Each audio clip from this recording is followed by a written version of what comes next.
Well, at least it was short and digestible. I'm John Martin with my review of NWA Powerrr episode 24. 45 minutes with a bit of a confusing segment and also 2 tag matches that were of varying quality. Please let me know your thoughts in the comments. So recaps of Adonis beating Trevor Murdoch for the national championship, and we have Joe Galli and Tim Storm on commentary. I love Joe Galli, great sports-based commentator. And Tim Storm, great natural babyface, just himself with the volume turned up absolutely just ever so slightly to really just be great for wrestling. He's great for wrestling. I love Tim Storm, love hearing from him, love seeing him perform in the ring.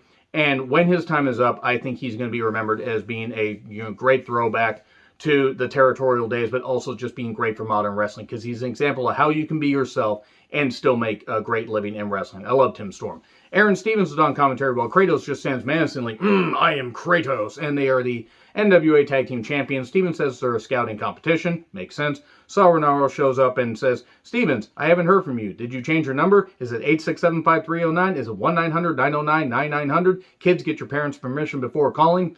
And also because Sal had really weird hair.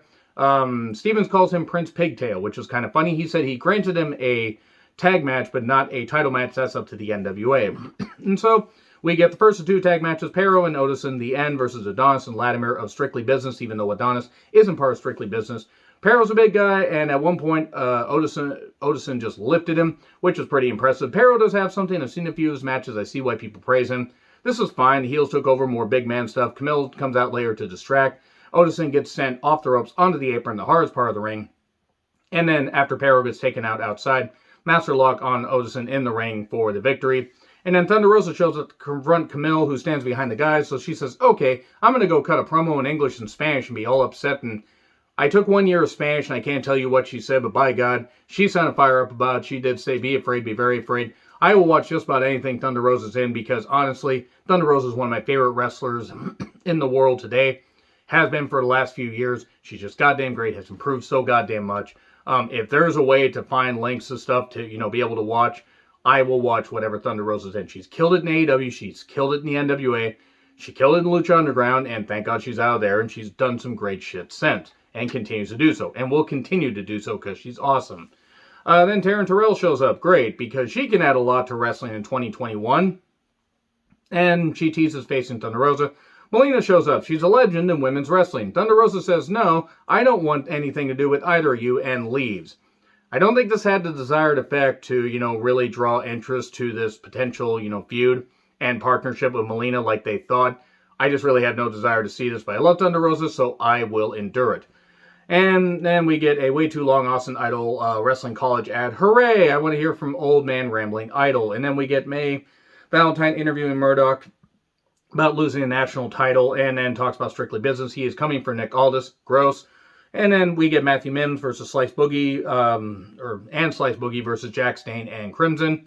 Velvet joins commentary, and look, however I feel about Velvet and Tyrus and others outside the ring, if you can contribute to a company and you can keep your goddamn nose clean and just add something to, the wrestling product, fine.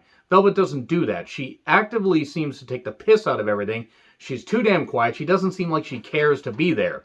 If she's just collecting a paycheck, whatever. Plenty of people have done that. But seriously, the NWA is not going to miss Velvet Sky if she isn't there after this set of tapings. I know I won't because she hasn't had anything. She kind of bores me on commentary. And by kind of, I mean absolutely bores me. Big power lads. We get, an elbow for 2. Dane somehow ends up knocked out on the floor. Just ends up, commentary's even wondering what the hell happened. Dane ends up knocked out after taking a bump. Okay, he's out. So Crimson's doing the whole 2-on-1 thing. Almost beats the 2 guys up. And then he's wondering what the hell happened to Dane. He's trying to get him up after referees checking on him. And then dreaded roll-up, the most devastating maneuver in all professional wrestling. Surprise roll-up, 1, 2, 3. There you go. And then Crimson's upset at Dane, but basically ends up saying, well, that's okay. We can just team up and, do this potential breakup later. He didn't say that, but that was implied. Aldis has a major announcement. The newest member of Strictly Business, it's not about that. We are actively recruiting, though, and that he talks about being champion for 900 days, and nobody's position in Strictly Business is guaranteed. Nobody's, including himself. Tim Storm seems interested. It seems like Tim Storm may be Strictly Business, Strictly Timsus, if you will. That was a struggle. And Fred Rosser versus the Pope, D'Angelo Dinero. TV title, 605 time limit. Basically, it wasn't bad. Decent psychology, but the short time limit kind of limited it. to being, just okay. Elijah Express, 1, 2, 3, 20 seconds left, and then Idol and Tyrus show up. Do not give Tyrus a TV title shot, and definitely don't have him win. Because he's washed up and he can't do anything. He's added nothing. He's added absolutely nothing in the ring. He's been gassed, bloated. He can't do anything. That's my story. I'm sticking to it. Anyway, agree, disagree with what I said? Like, share, subscribe, Twitter handle in the description. I'm John Rethlin. I'll see you soon.